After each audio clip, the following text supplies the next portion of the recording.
Hello, everyone, and welcome to this Friday's Fireside Chat, which I am absolutely delighted to say is with my buddy, Dorie Clark, who is an executive coach, an author, an award-winning thinker, and all these really wonderful things. And we're trying something new this week, which is to just sort of have a little fun with the fact that we're all in this mode. Take a picture, take a selfie, post it to Instagram, and I've got a whole team that's watching them, and they will be monitoring what we're up to as we go forward. That's all the information. You'll also see it in the chat, and look forward to enjoying all that with us. So, Dorie, welcome. Rita, I'm so glad to see you. Thanks for having me. Great to see you. So for those of you that don't know Dorie, I hardly believe that's conceivable, but there may be some who don't. You and I first met when you had your very first book, which was Stand Out, as I recall. And we met in Las Vegas. You were there with your mother, if memory serves me. And we were at this massive, what was it, the multimedia convention? Like all the people in media were there, like the guys that sell booms and the guys that sell cameras and the people that do all this other stuff. It was the Broadcasters Association. Something like that. Yeah. I mean, but they booked out like every venue in Las Vegas. And I very quickly learned that they, like the taxi line is not something you should just assume, to get from place to place is not easy. And, but I'd never been to an event like that before. So meeting you was really very interesting. And then later on, you did some work with us with executive education at Columbia, and we got to meet the cronut guy. We took a whole class on a field trip to meet Angelique Ansel, and that was wonderful, and got to see the origination of the cronuts and a genuine innovators. So Dorie's books, for those of you that don't know them, are Stand Out, Reinventing You. So Stand Out I showed you, Reinventing You is this one. And I know I have the other one here somewhere, but the place is coming down with books. Yeah, don't worry, I can help. Here we go. There we go. All right, excellent. That's good. Teamwork. Totally. And you have a new book coming out. I do. I don't yet have a physical rendering to show you, but it's called The Long Game: How to Be a Long-Term Thinker in a Short-Term World. It is due out September 21st. Oh, great. And so are you doing a big pre-order campaign? I will be. Yes. So September sounds like a long way away. Sorry? I'm sorry. September sounds like a long way away, but it's not. No, oh my gosh. I that's the thing about book marketing. I already feel behind. It's like, oh no. I feel behind before I even write the thing. Like people are asking me what my next book's about, and I'm like, didn't I just do this? Yeah, anyway. So are out of curiosity, are you already thinking about a new book, or are you just, sort of banishing the thought from your mind for the time being? Well, with me, the way the process works is I'll have ideas I think are intriguing, and they all kind of go in this big bucket. And then eventually, and it's unpredictable, eventually what starts to happen is they coalesce around a theme. And the theme has to make itself felt over multiple occasions before I realize it's maybe strong enough to support a book.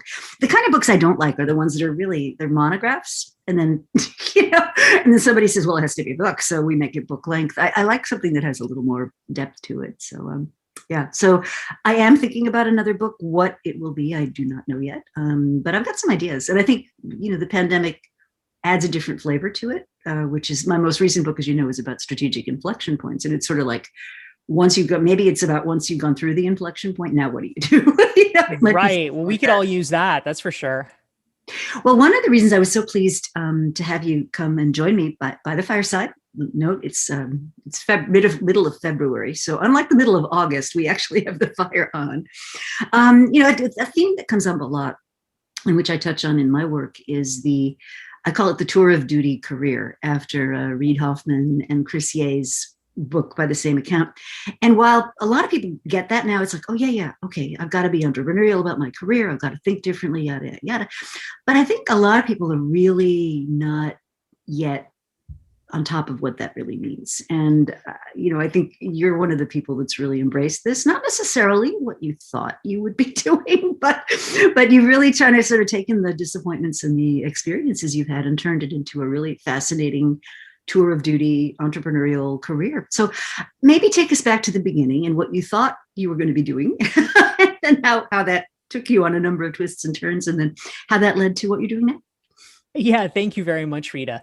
So for me, as I look back on my career arc, there's two interesting things that stand out. The first one is that all of the things that I wanted to do or I thought I was going to do when I was a teenager and envisioning a future career, I actually, in one form or another, have managed to do them. I wanted to be a professor. I wanted to write books. I wanted to make documentary films. And I've had the chance to do all of those things.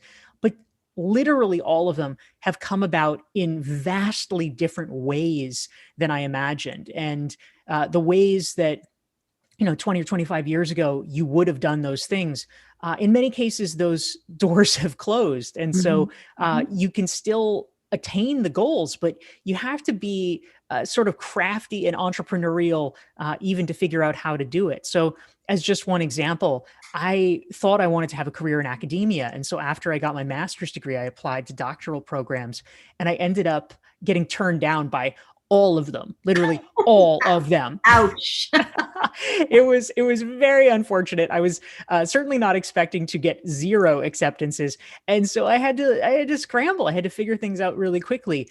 And now, of course, years later, I have the wonderful opportunity and honor to teach in some wonderful programs, including you bringing me in and doing some work at Columbia, which has been wonderful. I teach for the Fuqua School of Business at Duke. I have taught at business schools around the world, but I really came in through the side door on that. I still never got a doctorate, but I was able to sort of earn my right, I say in quotation marks, to be able to teach through my experience and doing the sort of professor of the practice type thing.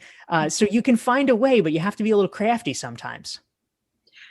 Yeah. And I think, you've talked about being part of presidential campaigns that didn't go so well, and journalism kind of didn't work out, and the professor thing, well, it helps to get admitted to a program.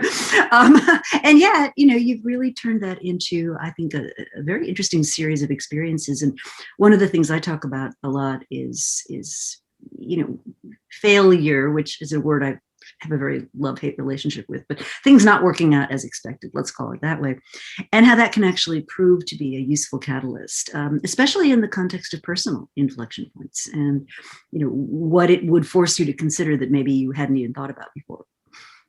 Yeah, absolutely. I mean, of course, at the time, we always want things to work out the way we want things to work out. It's much simpler and nicer in the moment when that happens. But it turns out that there are some retrospective advantages. I mean, one of them being, if I had managed to, just to take the example of academia, if I had managed to come in the traditional way and get accepted to a doctoral program, that would have put me on a clearer path, that's for sure. But it also in some ways is a bit of a path to nowhere, because the industry was changing so dramatically. The idea that, oh, well, of course you're going to get your doctorate and then you're going to get a tenure track job and then you're going to get tenure. That was a system that worked really well for a long time. It is really not working now. I mean, almost everywhere is trying their hardest to eliminate tenure track positions to the extent feasible and turn everyone into an adjunct. Now we can debate, for better or for worse about that. But it would have been extraordinarily difficult headwinds to be entering. And so the fact that I was actually in the vanguard of, of being rejected for that system forced me to innovate and actually in some ways get ahead of the curve and recognizing, okay, if I actually want to do academia, I'm going to have to do it differently. Similarly, getting laid off as a journalist, I was one of the first journalists to get laid off. It was kind of the last in, first out scenario. I was hired in 2000 and fired in 2001, but 40% of American journalists lost their jobs over a 15-year period. I mean, it's just a decimation. And the fact that I was early to lose my job meant that I was able to get out ahead of it. So sometimes there are silver linings embedded in these situations. When were you applying for your doctorate? I was doing that in 1999. Oh, got it. Okay. Yeah, well, you're absolutely right in terms of timing. So my story is about a decade earlier. So back in the 80s, right, when we had the rise of financial services. And if you mapped onto that chart the rise of the traditional 2-year MBA program, you would have had almost a perfect correlation because there was so much demand in the 80s. And by the late 80s, what had happened was two things. There was I think it was called the Hatch Commission, said, you people in academia should not be just hiring professors. You should not be hiring business people and calling them professors. You should actually have people with PhDs. And so by the late 80s, if you could stand in front of a room with a piece of chalk in your hand, you would get a job in academia, in business school academia. But that whole thing completely turned, as you pointed out, to the point where I think it's a really risky pursuit now. And I'm interested not so much in business schools, but in a lot of our sister institutions. People are actually pausing admissions to their doctoral programs. They're saying, look, let's make sure we have jobs for the people we already have in flight, as it were, and not. So you have these sort of really disappointing experiences. Where do you start, right? Because I think for a lot of people, especially people who are on the wrong end right now of this pandemic that we're living through, where the career they thought they were going to have is not either not there, or it's not taking off, or it's certainly not taking off in the way that we thought. So how do you get started thinking about that change of direction and not sort of sink into a depression? Yeah, absolutely. I think in some ways for this, it's like many things. The first battle is with yourself, because for many people, it is easy. It's the sort of first reflex to assume that if the external gatekeepers are saying no, that obviously they know something you don't, that obviously they must be right. And I think it is really, really important to emphasize they don't know what they're doing either. I mean, what I like to tell people is if 100 people turn you down, if 1,000 people turn you down, then okay, maybe there's some data in there. If one or even 10 people turn you down, that is their opinion, that is their circumstance. And we really have to understand that if we want to be successful in persevering and accomplishing what we want, we cannot take other people's external authority seriously. We have to say, you know what? Fine, I'm going to make. I mean, this was the feeling that I had, is that I was going to make it my life mission to make every single person who turned me down feel like on their deathbed that was the worst mistake of their life. That's been my goal. It's a North Star. I'm working toward it every day, Rita. I love that. And and sometimes those kind of things can be incredibly motivating, right? There's an old country music song, and I had a setback in academia, and the country music song goes something like, "I've got better things to do. I could change my new guitar strings. I could wash my car in the rain. I've got better things to do than this." That was totally my anthem. Same thing. So first battles with yourself. Okay, so you decide, you're going to keep your own counsel and be your own best advocate. What do you do next? Sure. So when it comes to reinvention and to trying to pick up the pieces when the thing you wanted to do is no longer a possibility, sort of the next move that I performed personally, and this is something that I actually talk about quite a lot in this book, Reinventing You, which is really about professional reinvention, is you want to look for adjacencies, right? You have been aiming at something, you've been training for something. The good news is that the skills that you have been developing are transferable. And so for me, the next move, I was, I didn't have a plan B. I didn't assume that I was going to be turned down. But when I was forced to have one, I thought, all right, I wanted a job where I could read a lot and think a lot and write a lot. What else is like that? And so I ended up in journalism, and, academia and journalism are not that far apart. It was actually a reasonably good choice. Now, sometimes the thing you settle on, as in my case, it also is a house built on sand. And so sometimes it takes a little while to find something that can be a permanent resting place. But I also have to say, in terms of the work that I ultimately ended up doing, having my own consulting business and entrepreneurial venture, the training that I had in that year as a journalist is one of the most valuable things that I possess, because so much of my work, even these days, is about writing. So it's really an important part of the toolkit. So I would say it's looking around for adjacent places where you can apply your skills. And here's the trick. Many people won't see them, because other people have very limited views about our careers. They're like, oh, well, you're a lawyer. You don't want to be a lawyer. You could be a law professor. Like, I mean, they're so incredibly uncreative. So we have to be the ones to understand not just the line item on the resume, but the deeper skills underneath. In Reinventing You, I tell the story about a woman who had trained to be a law professor, decided she didn't want to be one.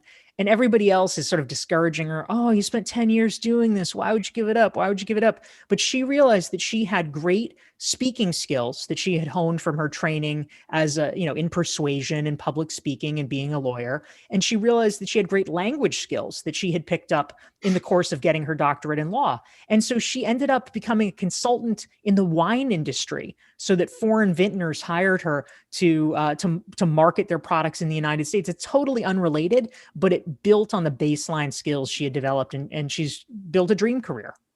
I love that. That does sound like a dream career.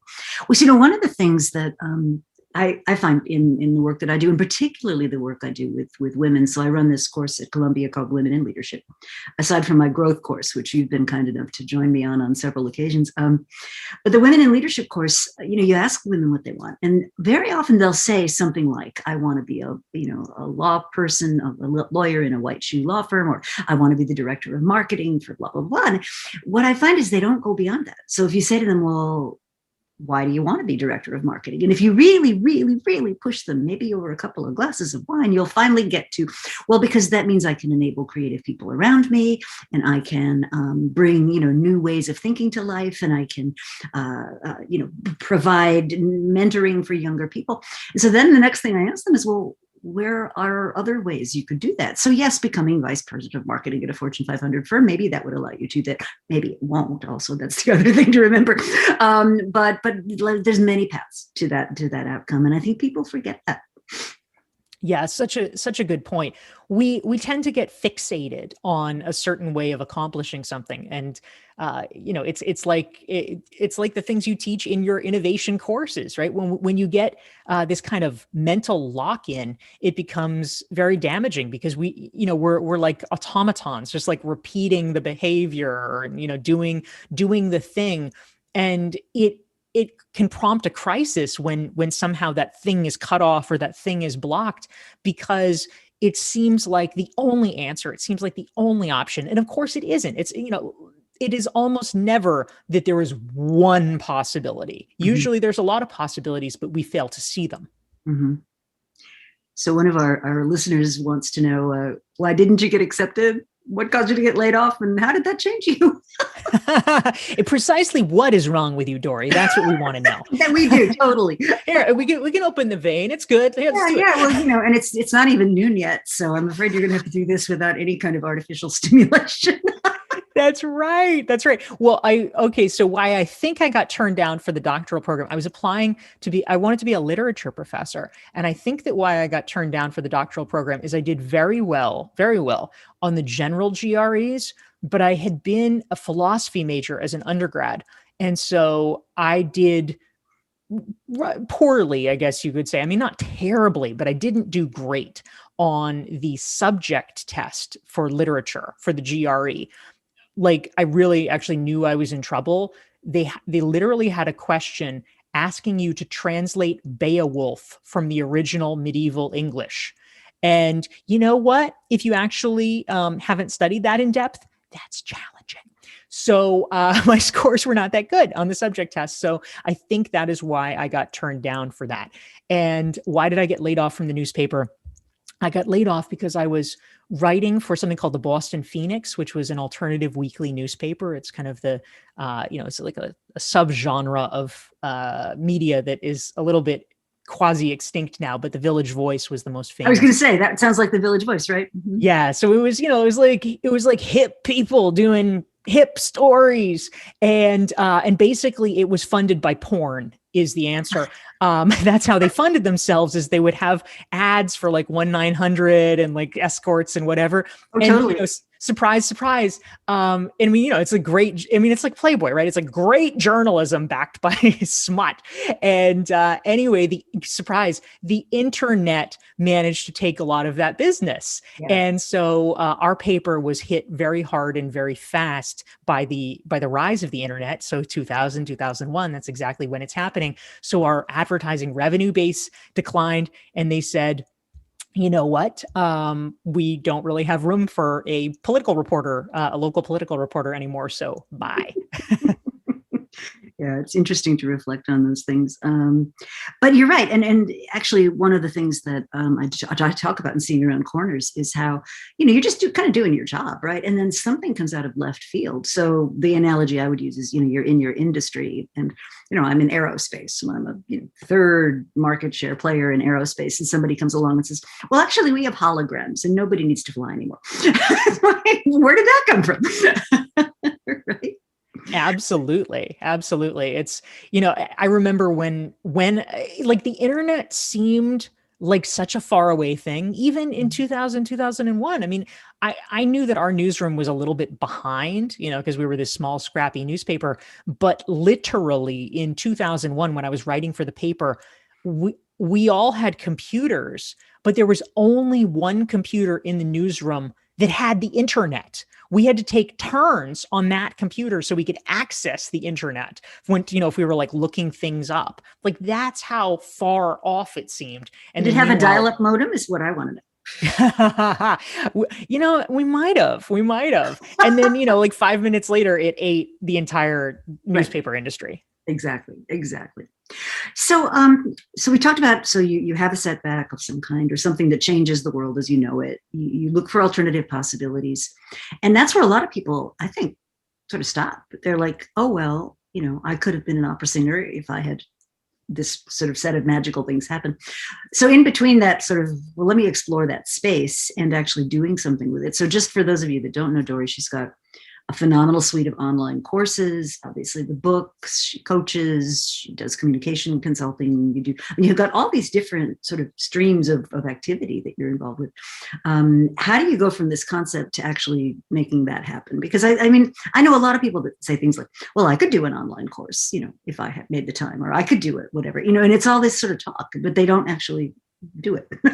So how do you cross over that?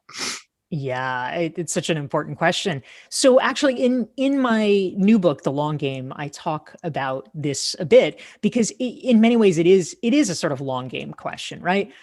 No one is ever going to be telling you, oh, you really have to do this right now. Like the problem that we have so often is that we just kind of go on about our business, and then calamity strikes and everything's an emergency because we haven't prepared for other outcomes or other possibilities. In Reinventing You, I talk about the difference between what I call capital R reinvention, which is this, kind of like dramatic, like, oh, you lost your job, or it's like a big change, big sudden change, versus lowercase r reinvention, which is the sort of smaller shifts or the habits or the daily practices or the ways that you keep yourself ready to be able to pivot and shift where you need to. And so, we think about Google popularized the concept of 20% time. I mean, before that, 3M had their 15% time. But the basic idea is that you have this portion, this smaller portion of your work week, let's say, and you spend it on more speculative activities. And I am a huge fan of that concept. It is hard to actually do it. You have to have quite a bit of willpower in order to dive into it or to systematize it. In the book, actually, in The Long Game, I profile a guy who works at Google, because even many people at Google, now Alphabet, say, oh, 20% time, that's not a thing. No. But this one guy actually, and I mean, it's more than him, of course, but he's a good exemplar. He has really dived into the 20% time, and it has advanced his career dramatically. And so I think for all of us, we have to be really, really conscious of this question. How do we take, how can we make sure that we are not just tripping from emergency to emergency, but instead are cultivating small bets on the side? 20% of your time, it's not enough to bankrupt you if it doesn't work. Like, who cares if it doesn't work? You've learned some stuff along the way, but it's enough that over time and compounded, if you are steadily doing it, you actually at the end have something pretty substantial. And if you need to shift, or if you want to shift, there's something meaningful that you can shift into that you have cultivated. Mm-hmm. Yeah. And I think the same analogy applies at a corporate level, right? So something I talk about a lot with companies is, build those options for the future, because that you don't at the moment that you're investing in them, they look insignificant, but by the time you need them, you really want them to be there.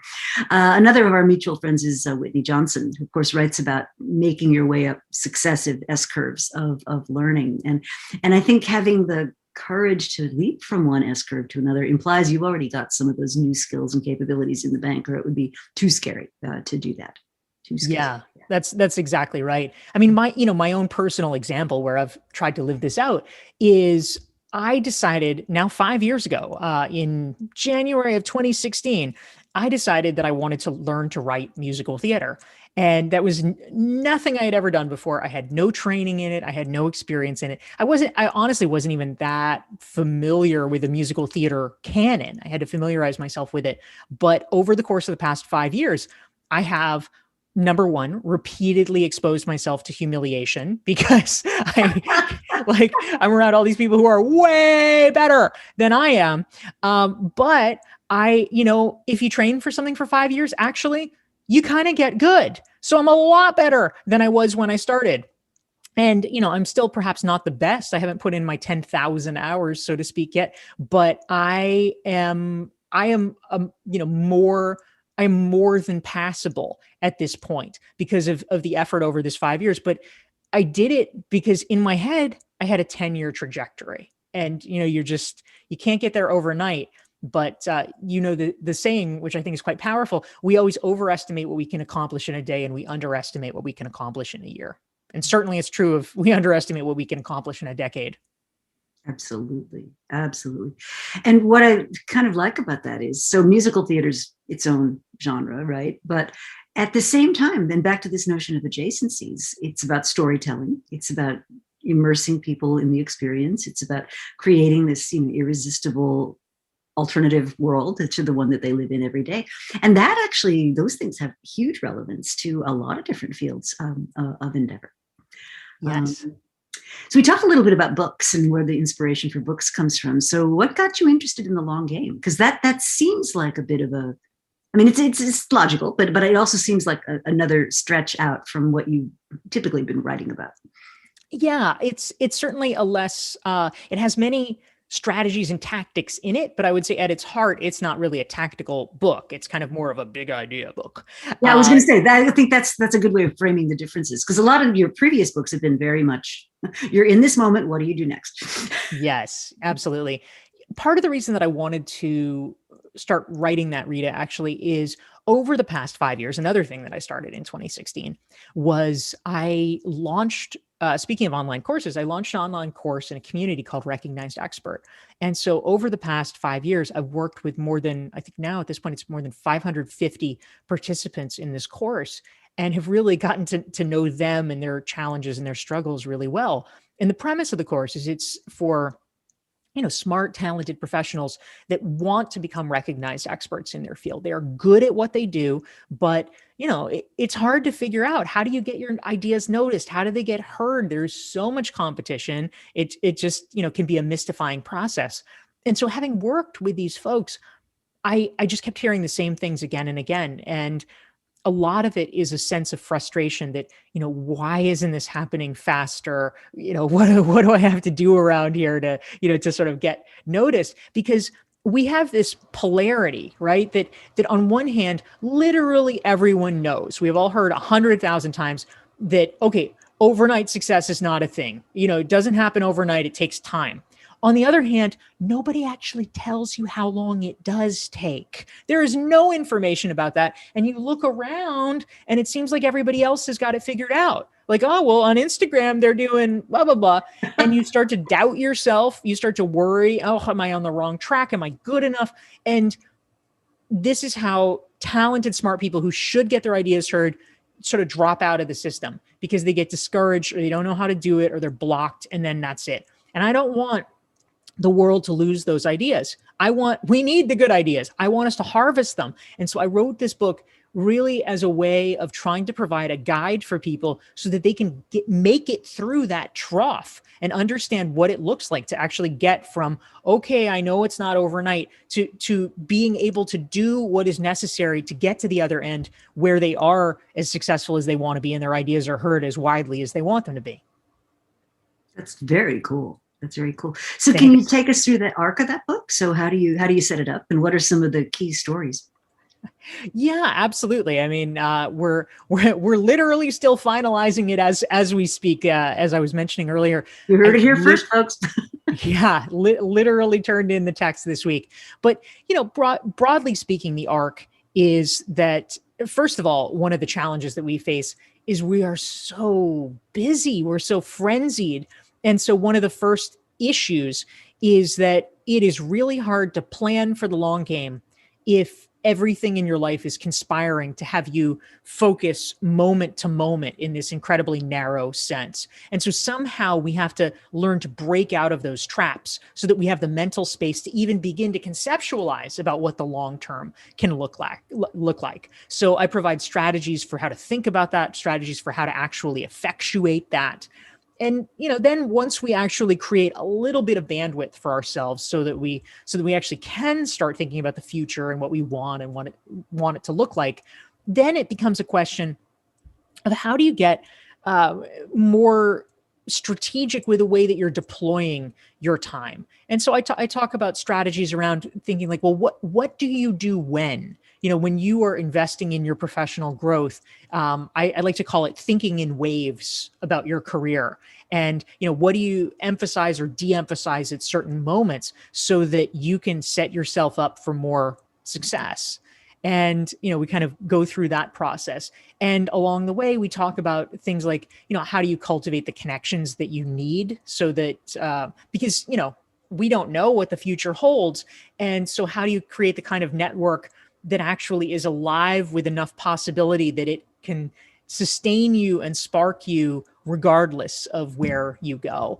And then, we bring people through to really having to conceptualize what success looks like for them, and understanding that, there's sort of standard measures and standard metrics, but if we are smart enough to optimize for things that are right for us, we can actually have disproportionate success, even if it's totally different and than what other people think about. So I tell the story about a friend of mine named Dave Crenshaw, who one of the things that he was really fixed on and has managed to do for years now, he takes 2 months off work. I mean, this is pretty rare for an American. He takes every July and every December off work. He's self-employed, and he's set up the structures from the outset to enable him to do this, to spend time with his family. And so we can accomplish almost anything if we are clear about what that outcome is and sort of work backwards from it. That's really inspiring. And you've talked a lot about purpose and finding purpose and meaning. And, there's a ton of research, and this is both corporate and individual, that connects having a compelling sense of purpose. It guides what you make choices about. It guides what you invest in, what you don't invest in, what you say no to. Do you think you've sort of crystallized that for yourself now, or is this still a quest? Well, in terms of my own purpose, I mean, it's a good question. I feel like there's multiple answers to that. I mean, in the nearer term, certainly one of the things that really does animate me. I mean, I feel like I have so much love for the people in my community, my sort of recognized expert folks and the folks who do consulting and coaching with me and things like that. I really feel like, it's kind of a funny metaphor, but like I feel like they're like my ducklings, like in the public garden in Boston, and they dress the ducks up, and they all wear socks caps and things like that. I'm like, yes, I like these are the people that I want to take care of and help them blossom and accomplish what they want, and that's very meaningful for me. I also think that I'm not sure if that's kind of the be all and end all professionally. I feel like there's other goals that I have as well. And I talk about this in the long game that, one of my goals that I set 10 years ago when I had just started writing musical theater is that I wanted to have a show on Broadway in 10 years. So the 2026 season. So I am a lot closer to it now than I than I ever have been. I don't know if I'll have a show on Broadway in the 2026 season. I don't even know if Broadway will be open for the 2026 season. I certainly hope so. I didn't really see that pandemic situation coming, but nonetheless, you set long-term goals and you work toward them. So there's a lot of possibilities, and with the 20% time, you leave room for things to unfold. So yeah, it's kind of a both and in terms of the discovery process. How do you think about your purpose, Rita? What does that mean to you? Oh, that's a great question. I think for me, the where I've landed, I think is that I think I'm good at seeing patterns and helping people understand where they need to be thinking constructively about the future in a way that can really contribute to all stakeholders. So I'm a big believer in that. Certainly at a core, if I were to think about what I want to do in terms of corporations, it's really helping them develop long-term healthy business and growth prospects where there's a good balance between stakeholders, right? What they're doing for their people, what they're doing for their communities, what they're doing, yes, for their customers, and so forth. And I think we've gotten very out of balance of late. So one of the things I'm pretty passionate about is how do we put business in the right place? Because I do think capitalist businesses are the most powerful force for transformation humankind has ever known. But you have to, the rules of the road have to make sense for a decent balance. So that's something I'm pretty passionate about. Of late, I've kind of thought of myself in terms of Rita McGrath, the person who's all about insight and ideas and so forth. And so I've started not really a side business, but a separate business that is about capability creation. And I would love to see the two. I think my next phase is really, I'd love to see those two come together, where it's not just about the insights and you come to a class and like the scales fall from your eyes and this is awesome. And then you go back home and it's like, well, is it a spreadsheet? Is it a power, like how do I do it? Is it a monthly, like, how do I do this thing? So I'm very interested now in helping people learn to do that. And I think, Yeah, make it real. Make it real. And I think that's going to be a big part of my portfolio going forward. So yes, on the Rita McGrath side, there'll be books and things, but on the Valise side, which is what I call the company, that'll be much more about building capability, learning to do new things in a sensible way, doing digital transformation so you don't make yourself nuts, practical things like that. And more focused at a corporate level, though. I leave the individual coaching more to people like you. Wow, that's great. I love it. I'm also curious, by the way, I mean, given for me personally, as someone unlike you, who is not an expert at sort of putting the pieces together and seeing around corners, as the title of your book is. I mean, I try to be aware of things, but it's not necessarily my thing. I personally felt so blindsided by COVID and by the pandemic, because when I first heard about it, the first thing I was just like, oh, well, it's like SARS, it's like MERS, like that was my pattern recognition. And I'm like, so this is going to blow over in like 5 minutes. Like, oh, like people are going to get swine flu, and then like, it's not a thing. And so I was completely convinced that it was a hysteria that would blow over. And then all of a sudden it's like, oh no, that this is different. And I was really surprised about that. And I am curious for somebody who does this professionally, how did the COVID situation, I guess, first of all, as you were looking at it, I'm assuming you were better prepared to put the pieces together than I was, but how has that shaped your view of what it means to see around corners? COVID? Yeah. Well, the first thing is that the nature of a strategic inflection point, as I talk about it anyway, is a bit like the old Hemingway story, right? Which is, how did you go bankrupt? Well, gradually and then suddenly. And it totally falls into this pattern. So going back to the Bush administration, there had been very serious people saying 1918 was not a fluke, was not a fluke. SARS and MERS and diseases like that, avian flu is another one, swine flu, remember that. But they did not become a major thing, at least in the US or in Western Europe, because effective measures were in place to contain them. I don't know if you remember, but in the early days of things like the disease that affected cattle and indeed SARS and so forth, I mean, there were very strict protocols at the airports about who could fly. If you had certain conditions, you just weren't allowed to leave. I mean, there was a lot of coordinated action to contain those pandemics. And in the US, there was actually a pandemic response design. And if you go all the way back to Bill Gates's 2015 TED Talk, he said, natural disasters like pandemics, also like hurricanes, also like tornadoes, also like floods, in the moment, there's very little you can do to prepare. So preparation is your friend. And in fact, the only way you're ever going to be successful is having thoughtfully prepared. And there's a lot that goes with that, right? Distributed resources, the ability to draw on more than one source of sustenance, and. So I would say that my initial reaction, like everybody's, I mean, I'm not a fortune teller. My initial reaction was, whoa, this sounds serious. And we, in fact, my husband and I were about to embark on an international trip to see family right at the end of February. And very, very first indications that this thing was a big deal. And I said to him, I don't think we should go. We could get stuck in a quarantine. And he said, what? Really? And then we dug into it, and we ultimately decided not to go. And I was glad for that. So you want to stay away from the Diamond Princess. So it was a good move, Rita. That was a good move. Yeah. but to come back to the substance of your question, could I predicted this particular configuration of circumstances as it rolled out? No. Could I have predicted something like this could happen? Yes. And I think this is something that people get wrong about seeing around corners about professionalism, which is the goal of creating these future scenarios. And I talk about articulating time zero events and working backward into what has to be true today for that to be true tomorrow. The goal is not prediction. The goal is preparedness. So the test I would put, Dorie, is almost like, now we're back in your wheelhouse, which is now that one of the scenarios, which was possible, has now occurred. Were you sufficiently prepared to be able to redirect your attention and resources in a way that made sense?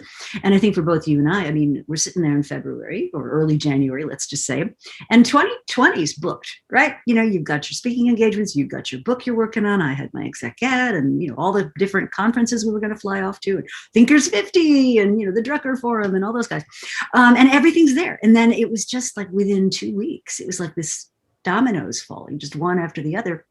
And for the first time, certainly in my adult life, I was looking at like, there are no airplane trips. There are no visits to live audiences.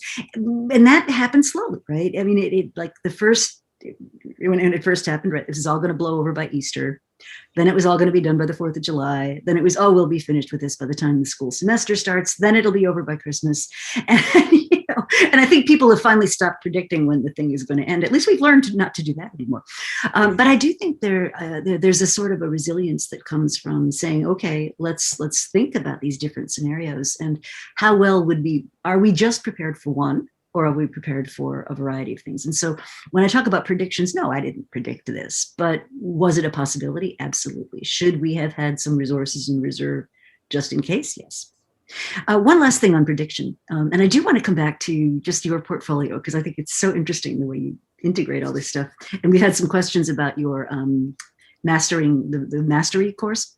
But just before we get to that, I think the other sort of last idea on the notion of prediction is there are resources that are valuable no matter what's going to happen. And often we underinvest in those.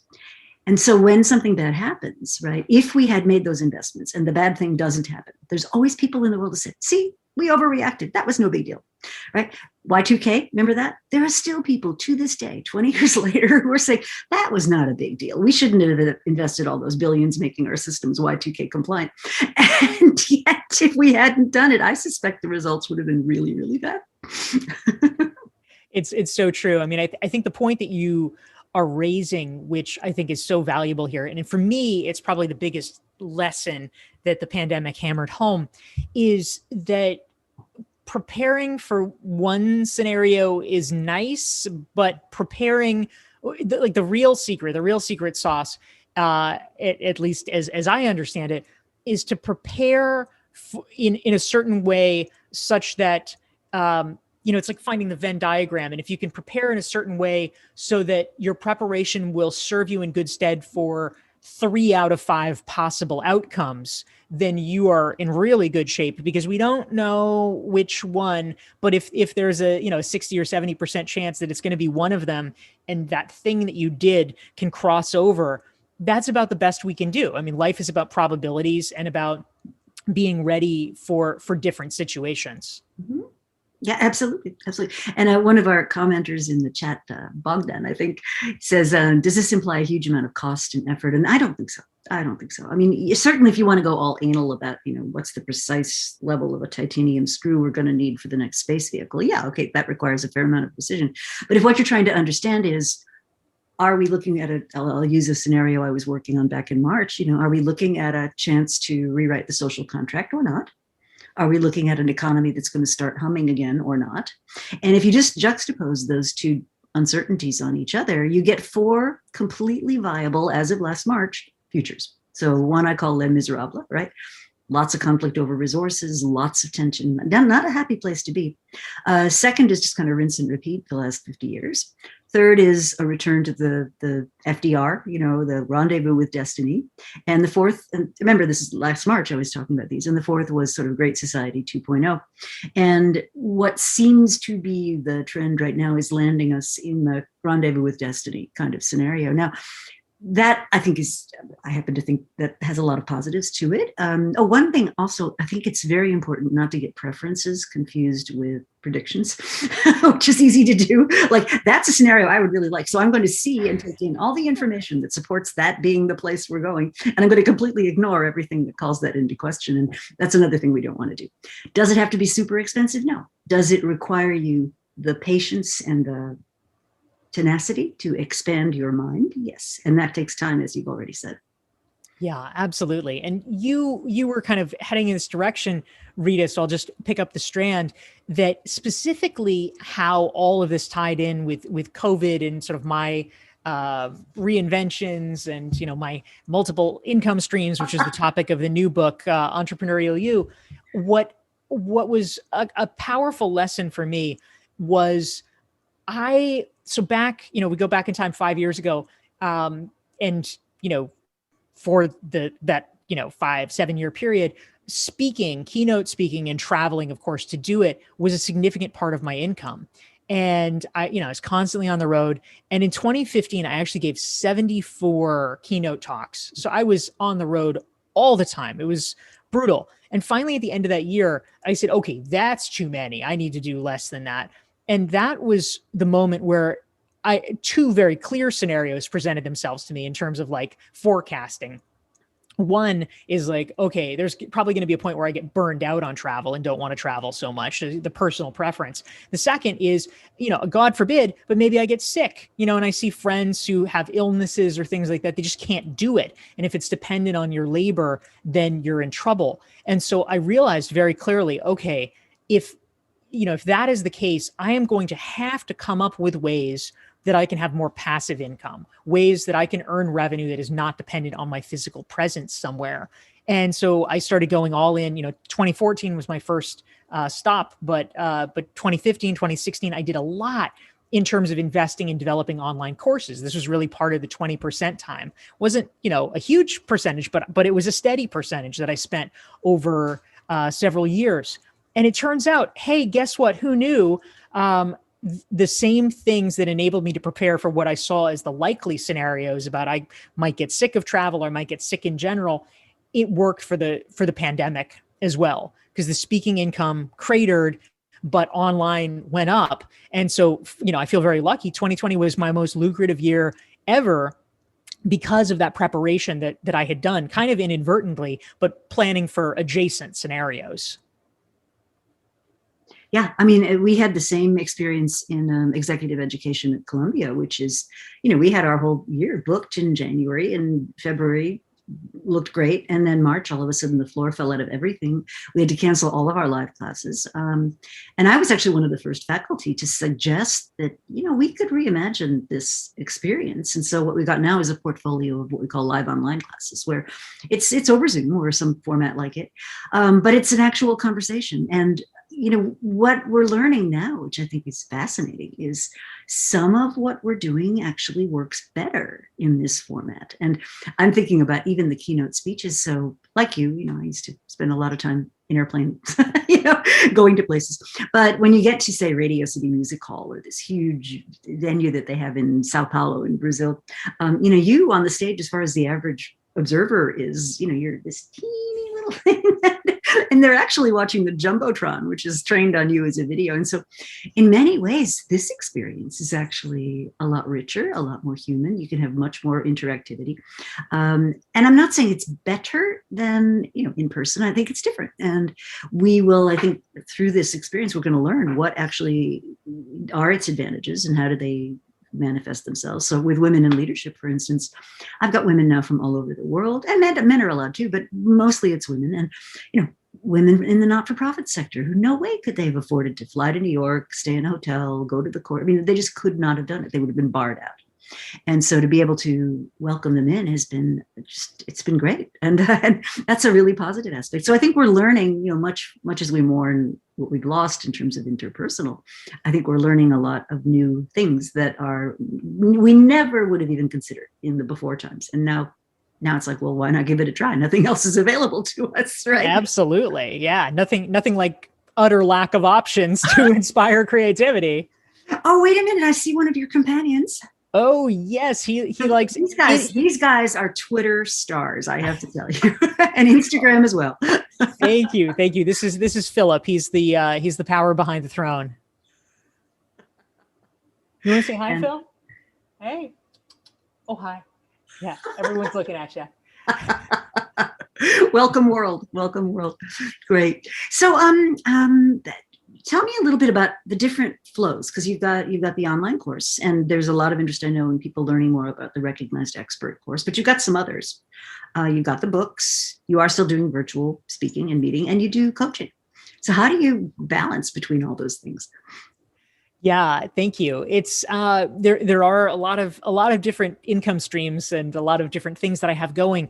One of the questions that I get sometimes, or objections, you could say, depending how they're phrased, with regard to the idea of people creating multiple income streams, is they say, well, that sounds nice, but like, how would I have time? Or it seems so complicated, or how do you sort of manage this complex, unwieldy thing?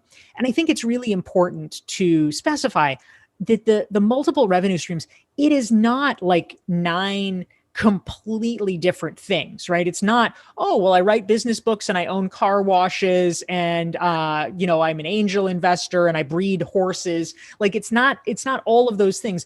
That really would, pull you in a million directions, because it's different audiences, it's different knowledge bases. It's kind of too many things to wrap your arms around at once. What I suggest instead is that you have kind of a core. It's like a core of your IP and a core of your audience. And then you think about different ways to apply it, because ultimately the goal, as Jeff Bezos talks about and Jim Collins, is, you create a flywheel, and you want people to enter at a certain point and they become your best customers, because, in the flywheel, they're like, oh, well, that sounds good too. So in my case, somebody might read my book, and then, that's $20. It's relatively low risk. And they say, oh, this is interesting. I like this. I'll sign up for one of your courses. And so that, there's a $200 course, there's a $2,000 course. They can, dive in and experiment with that. A lot of people who take the courses say, oh, well, this is really good, but I want to see how it applies to me. I need personal help. And they sign up for coaching, which is, $30,000. And so, we go from there.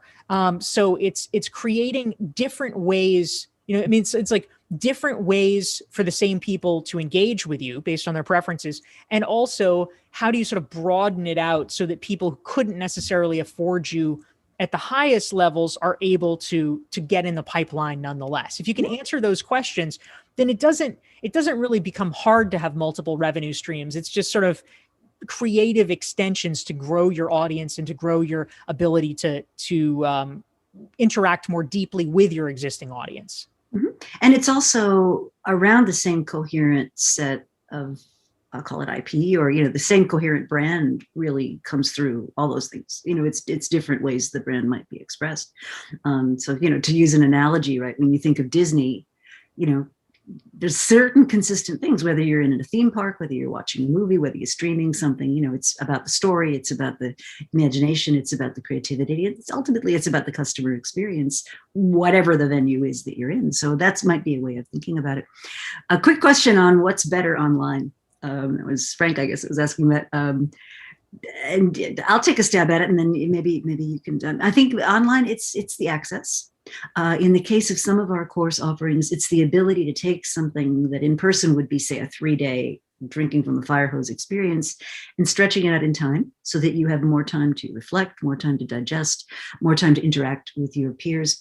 And we're finding that the communities that you build can be very different than those you would build if you were in an in-person environment. So to take a little bit of research, in an in-person environment, we tend to hang out with people who are a lot like us. So if we're Americans and we're in an international setting, we hang out with all the other Americans. And so your ability to really intentionally create connections beyond your normal, they call it homophily group, the people that are like you, is harder, I think, in an in-person, because there's so much social pressure. Whereas in an online, if somebody, say, from India has an interesting point, I can reach out to them without it being weird and say, I really love the point Shweta raised. I'd love to elaborate on that. And so you can get a lot richer dialogue going in some ways. And again, it's not like being in person. I think it's different, but we've learned that there are interesting things that would not be possible in person that are possible now. So I don't know, Dorie, what do you think about that question?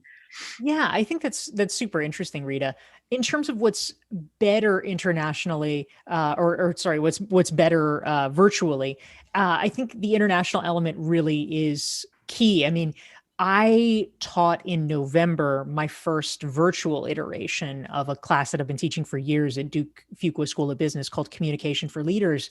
And we had a guy participate who was a dean of a university in New Zealand.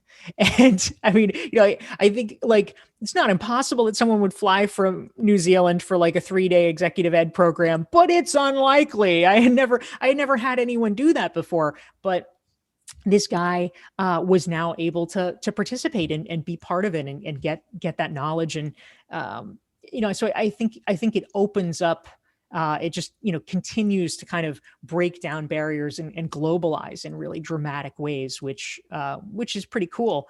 An interesting thing actually as well that I am not an expert in, but I have read about and been intrigued by, is that for people with disabilities, that actually the virtual environment, I guess depending on your disability, has been really transformative, because you're able to interact in a way that doesn't necessarily call attention to your disability. It's less visible, and so I've been reading accounts of people feeling like, oh wow, this is not necessarily a great statement about humanity, but it's like, wow, people are treating me so differently because it's not so obvious that I'm in a wheelchair, or that that I'm a little person, or whatever the case may be. And so I think it's interesting as kind of a thought experiment. I mean, presumably more and more will go back to virtual, sort of like hybrid type things. But if you're able to build relationships with people, I would imagine that, the dynamic is going to be different and hopefully more inclusive and more respectful when we do revert to more in-person communication. So I think kind of watching the trends and watching the sociology of all of that is really interesting to behold. Yeah, I hadn't thought about that, but you're absolutely right. And there's a great company actually that was founded on an online workforce that's on the autism spectrum. And turns out among the things people that have that particular neurological makeup can do that other people really struggle with is this ability to like intensely concentrate on very specific tasks for long periods of time that most of us just, our brains just go buzz, get out of it. Oh my goodness, we're nearly out of time. So how do people learn more? How do they become part of your world, even if at only the book level? Oh, well, thank you so much, Rita. I appreciate it. That's great. I would say that if folks want to learn more, about the books and about all the different things, the best place to go is my website. It's dorieclark.com. And one of the things that I'm really proudest of is I have a self-assessment that if people want to really think through in their own life we've been spending a lot of time talking about reinvention. If you want to think through your own sort of brand and also if you're planning a reinvention or thinking about that in your career, it's a free self-assessment and you can get it at dorieclark.com/reinvent. I love it. That's what a great note to end on, and to be continued. So thank you everyone for joining us. Thank you, Dorie, for making the time. I'm really looking forward to seeing you for coffee, like in person in New York. But until then, we will make it work on Zoom or wherever. So thanks very much, everybody. And till next week. Right. So long.